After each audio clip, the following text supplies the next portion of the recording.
Most of the world, the political left in particular, was blindsided by the results of the 2016 election.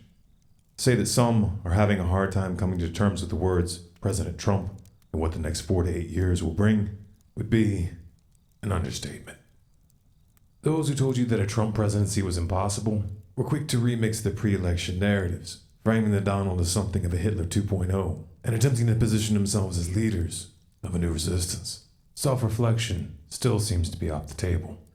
On the other end of the spectrum, you have those who took Trump's promises at face value and who actually believe he will make America great again, proclaiming the dawn of a new age of conservatism as the stock market rose to record highs before he actually took office.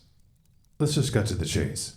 Is Trump going to usher in a new era of prosperity and innovation, or is he going to be the one standing in the center ring when the circus tent comes down? Remember, some voted for Trump as a political Molotov cocktail.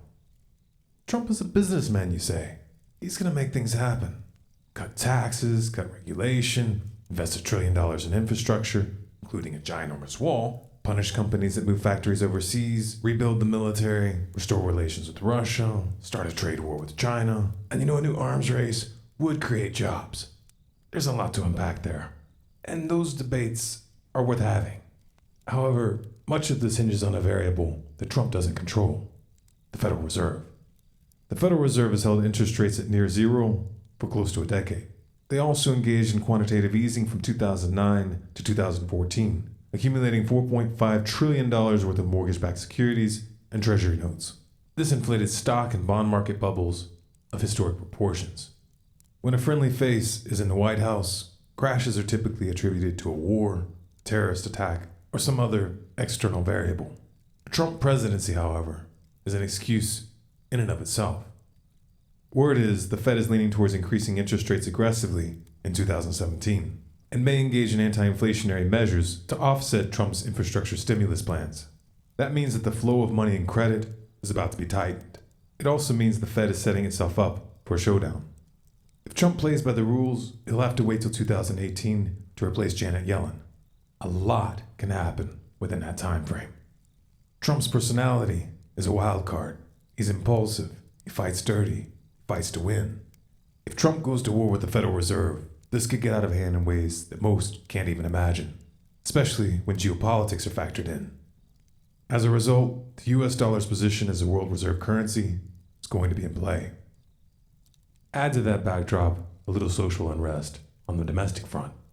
If recent history serves as any indicator, we can count on seeing some kind of racially charged flashpoint involving the police during the Trump administration, probably before 2017 is over. It's also fairly safe to say that some of these protests will turn violent and destructive. The trend has been towards escalation. Having Trump in charge will take this to a new level. Trump ran on a platform of law and order and support for the police, which piggybacked on the perception that Obama was undermining law enforcement during his term. Just the belief that Trump has their back is going to influence police response. They're going to be more confident, more aggressive, and if Trump offers even so much as a word of encouragement, they will go into full crackdown mode, which would of course throw gasoline on a fire. These tensions have the potential of spinning out of control, especially in the context of an economic downturn. And again, Trump's personality is a wild card. Trump is also about to inherit, thanks to Obama and Bush, the most extensive and technologically advanced surveillance apparatus the world has ever seen. The power to order extrajudicial assassinations anywhere in the world, and a military which has been authorized by the NDAA to detain anyone, anywhere, including U.S. citizens, indefinitely without trial. To top it off, Trump is filling his administration with former generals, some with combat and counterinsurgency experience. He has everything he needs to implement a full-fledged military dictatorship, and the left has no one to blame but themselves. Trump did not, however, start off on a good foot with the alphabet soup agencies. He has an enemy contingent in the deep state which wants to take him down and has the means to do it. Replacing upper management won't be enough to neutralize this threat. These agencies have black budgets and off-the-book programs that defy accountability, and lots of experience toppling upstart regimes. Failure to rein them in could be fatal. The most important trap, however, will be on the geopolitical front. Years of backing Sunni jihadists in Syria failed to unseat Assad. and Trump has vowed to reverse U.S. policy. Israel was openly supporting the Sunni Axis. They wanted a full frontal regime change in both Syria and Iran for many years, but the Obama administration tied their hands. Then Russia stepped in, tipped the balance, and the Shiite crescent not only survived, but grew stronger. The Israeli-Sunni axis needs another path to war, so they're changing tack. On January 13th, 2017, just 7 days from the inauguration, Israel bombed a Syrian government airport. This provides a glimpse of the years to come. Israel's strategy is simple: provoke Syria and/or Iran until one of them retaliates, which would of course provide cover to take territory. Turkey is likely to make another move in Iraq and/or Syria as well, while the Saudis continue bombing Yemen to rubble. Israel feels confident that Trump will defend them at all cost. Indeed, he's given this impression. But will he take the bait? Here, Russia is a wild card. What happens if Russia moves quickly to provide Syria and Iran with the means of defending themselves? What happens when Putin and Netanyahu are competing for Trump's ear? With all the other variables in play, will Trump even have the means to influence the outcome in this region? Expect alliances in the Middle East to shift rapidly during the Trump years, with unexpected consequences. In particular, watch for a play on oil that undermines the petrodollar. Making America great again was never on the menu. Trump wasn't supposed to win. He was supposed to be the decoy. This was reality television does politics. Literally.